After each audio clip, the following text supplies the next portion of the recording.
Bago magtakip silim, dumating ang isang mayamang taga-Arimatea na ang ngalay Jose.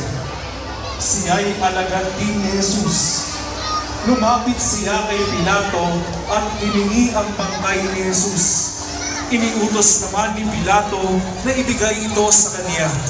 Kaya kinuha ni Jose ang bangkay at binalot sa bagong kayong lino. Inilagay niya ito sa sariling libingan na di pa nalalauna itinanguka niya sa bato. Pagkatapos, inulong niya sa pintuan nito ang isang malaking bato, saka umalis. Panginoong Jesus, binalot ka ng kadiliman ng kamatayan at tanging mong maliwanag na tanaw ay ang malambing na pagmamahal ng iyong ina, ang katapatan ni Juan, ang pakikipagkaibigan ni Jose ng Arimatea at ng ilan pa.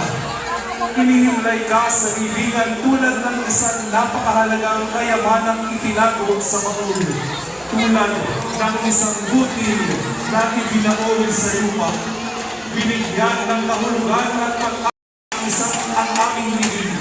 Salamat sa iyo, naging isang mapayapang pamamahinga ito sa kanlungan ng ilang lupa na naghihintay ng isang masayang pag-isip sa pagdating ng pagbubuwang liwayway na muling pagkabuhay na mawawasak sa mga talikala ng kamatayan magpakailanman.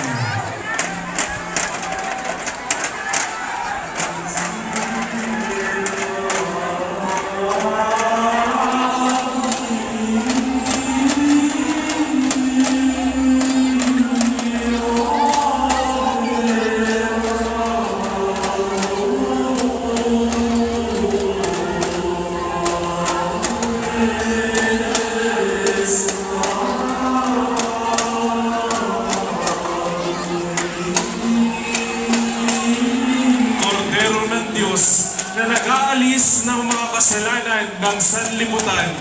Maawa ka sa amin.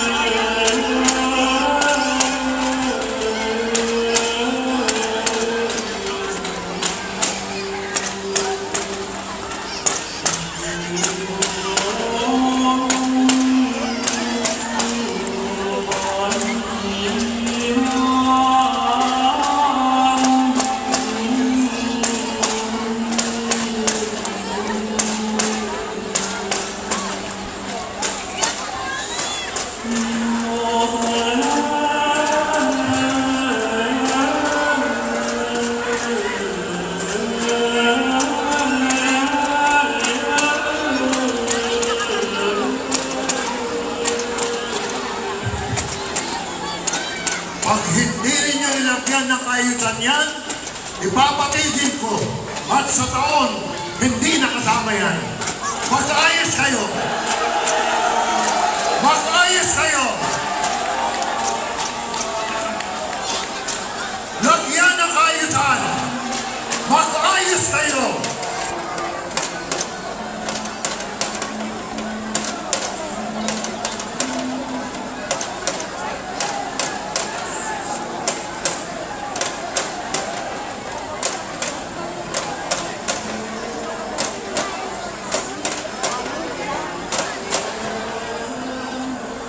Bibilangan ko kayo ng 10.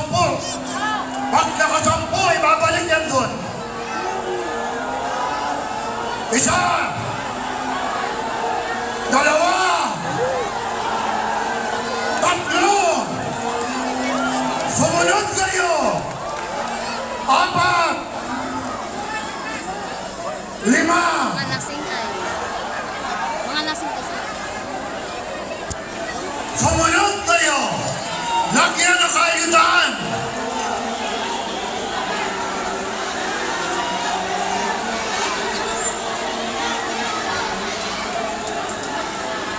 Hindi ka lugod-lugod sa Diyos ang pagkakagulo ninyo. Hindi ganyan ang ating prosesyon. Gagaya pa kayo sa Quiapo.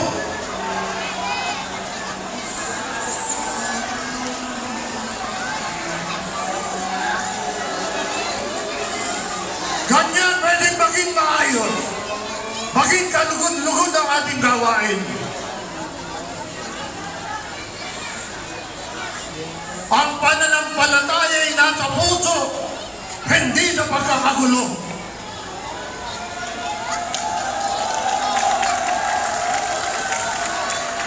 Tuloy at tulakan. Maayos.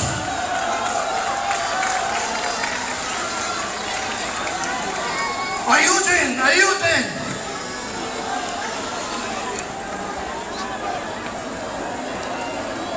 Nanay, dito ka po. Nanay. Para kita mo kay TV.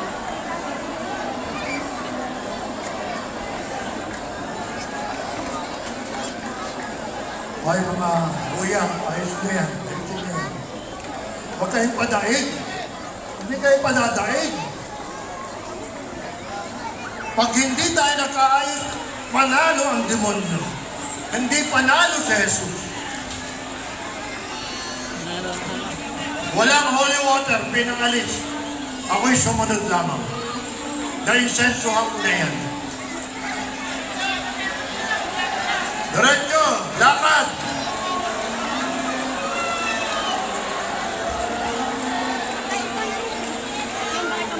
Ama namin, sumasalangit ka. Sambahin ang halal mo. Mapataamin ang kaharian mo. Sundin ang loob mo dito sa lupa para ng sa langit. Bigyan mo kami ngayon ng aming kakanin sa araw. At patawarin mo kami sa